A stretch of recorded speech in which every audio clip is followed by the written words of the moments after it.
Hello दोस्तों, इस कहानी में केवल यह बताया गया है जिनकी 3 से 4 से अधिक पत्नियां हैं वह इस वीडियो को लाइक और सब्सक्राइब कर दो। गौतम बुद्ध द्वारा सुनाई कहानी। एक व्यक्ति की 4 पत्नियां थीं। उस दौर में पुरुषों को 1 से अधिक पत्नियां रखने का अधिकार प्राप्त था। व्यक्ति का जीवन अपनी पत्नियों के साथ अच्छा चल रहा था, लेकिन कुछ समय बाद व्यक्ति शारीरिक परेशानियों से घिर गया और काफी बीमार पड़ गया।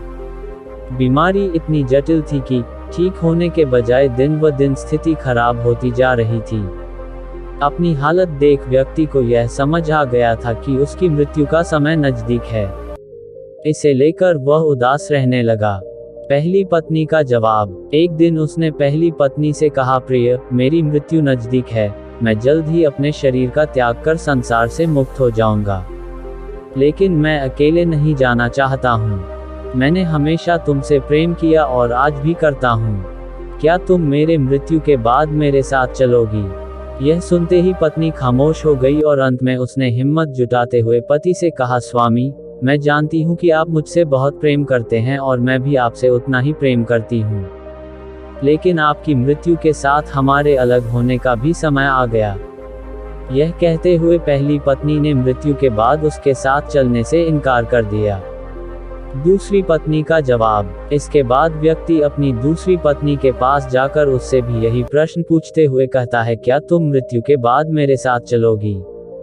जवाब में दूसरी पत्नी कहती है, जब आपकी पहली पत्नी ने ही आपके साथ जाने से इनकार कर दिया तो मैं आपके साथ कैसे जा सकती हूँ? यह कहते हुए वह भी उसके पास से चली जाती है। तीसरी पत्नी का जवाब। व्यक्ति की मौत अब बेहद करीब रहती है और वह मृत्यु के बाद अकेले होने के कारण उदास मन से तीसरी पत्नी को बुलाकर भी यही प्रश्न करता है। तीसरी पत्नी भी मृत्यु के बाद उसके साथ जाने से इनकार कर देती है। चौथी पत्नी का जवाब। मृत्यु को और करीब पाकर अब व्यक्ति की सारी उम्मीदें खत्म हो चुकी होती है और अंत में वह अपनी चौथी पत्नी को बुलाता है और हिम्मत जुटाकर वही प्रश्न पूछता है जो उसने अपनी 3 पत्नियों से पूछे थे।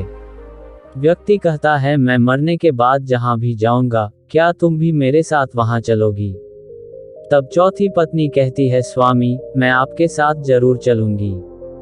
आप जहां भी जाएंगे मैं भी आपके साथ चलूंगी और आपका साथ दूंगी, क्योंकि मैं खुद भी आपसे दूर नहीं रह सकती।